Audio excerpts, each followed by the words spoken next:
प्यारे बच्चों, आज हम हिंदी में अपनी पाठ्य पुस्तक वसंत भाग 1 की कविता नंबर 7 का अध्ययन करेंगे। बच्चों, कविता का नाम है साथी हाथ बढ़ाना। इसका अर्थ है बच्चों कि हमें मिलजुल कर काम करना चाहिए। तो इस कविता में हमें मिलजुल कर काम करने की प्रेरणा देते हैं और मेहनत करने वाले लोगों के बारे में बताते हैं। तो इसको आप बड़े ध्यान से समझें।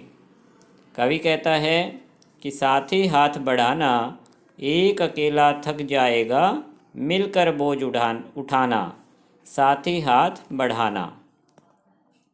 कि कवि कहता कि हमें मिलजुल कर काम करना चाहिए, क्योंकि एक अकेला व्यक्ति जब काम करता करता थक जाता है तो हमें उसकी सहायता करनी चाहिए। हम मेहनत वालों ने जब भी मिलकर कदम बढ़ाया, सागर ने रास्ता छोड़ा, पर्वत ने शीश झुकाया।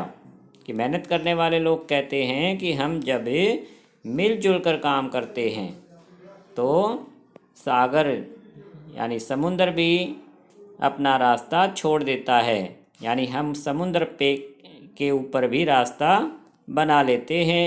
और पर्वत यानी जो कठिनाइयाँ हैं जीवन की, वो भी हमारे आगे झुक जाती हैं।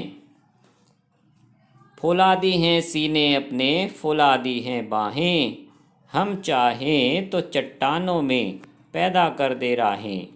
कि मेहनत करने वाले लोगों के जो छातियाँ हैं और जो उनकी भुजाएं हैं वो लोहे के समान मजबूत होती हैं।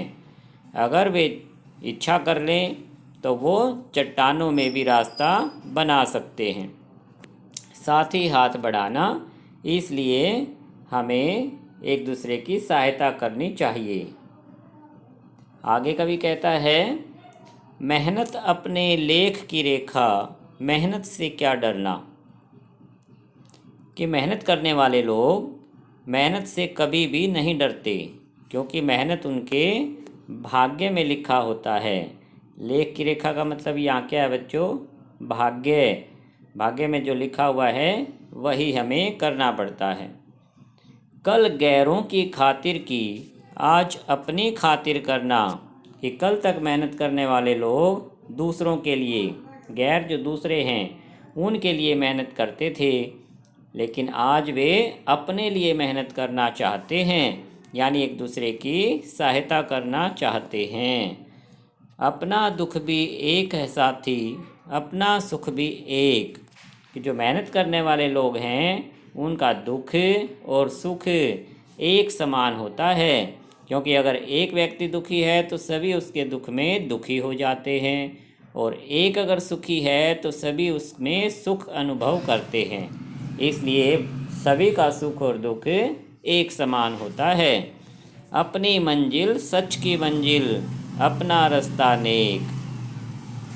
कि उनका रास्ता ईमानदारी का है, नेक यानी ईमानदारी, और उनका जो लक्ष्य है, जो मंजिल है, जो जीवन में उनको लक्ष्य प्राप्त करना है, वो सच्चाई का रास्ता है। कि अपना रास्ता ईमानदारी का है और उनका जो लक्ष्य है वो सच्चाई को प्राप्त करना है। साथ ही हाथ बढ़ाना, कि हमें एक दूसरे की सहायता करनी चाहिए। आगे तीसरे पैराग्राफ में कवि एकता का महत्व बताता हमें। इसके जो कवि हैं साहिर लुधियानवी, हमें एकता के महत्व के बारे में बताते हैं। कवि कहता कि एक से एक मिले तो कतरा, कतरा होता है पानी की एक बूंद। कि एक एक बूंद अगर आपस में मिल जाए तो वह दरिया यानी नदी का रूप ले लेता है, नदी बन जाता है। एक से एक मिले तो जर्रा, जर्रा होता है रेत का कण, बन जाता है सहरा, रेगिस्तान का रूप ले लेता है। यानी बच्चों, रेत का एक एक कण मिलकर रेगिस्तान बन जाता है। एक से एक मिले तो राई, बन सकती है पर्वत। राई जो है बच्चों सरसों का दाना होता है। कि जो सरसों का दाना है अगर उसकी ढेरी लगा दी जाए, जो राई कि अगर ढेरी लगा दी जाए, एक एक राई का दाना अगर मिल जाए तो वह पर्वत का रूप ले सकता है। एक से एक मिले तो ईसा, ईसा यानी मनुष्य, इंसान, कि हर मनुष्य अगर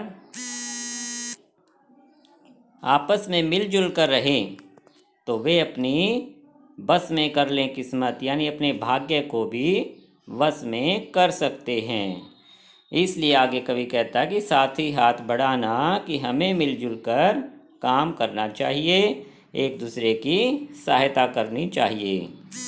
अच्छा बच्चों, आपने इसको अच्छे से समझ लिया होगा। अगर कोई बात समझ में नहीं आई है तो इसको फिर से देखकर समझ सकते हो। इसके बाद हम इसका सरलार्थ लिखेंगे। अच्छा बच्चों, धन्यवाद।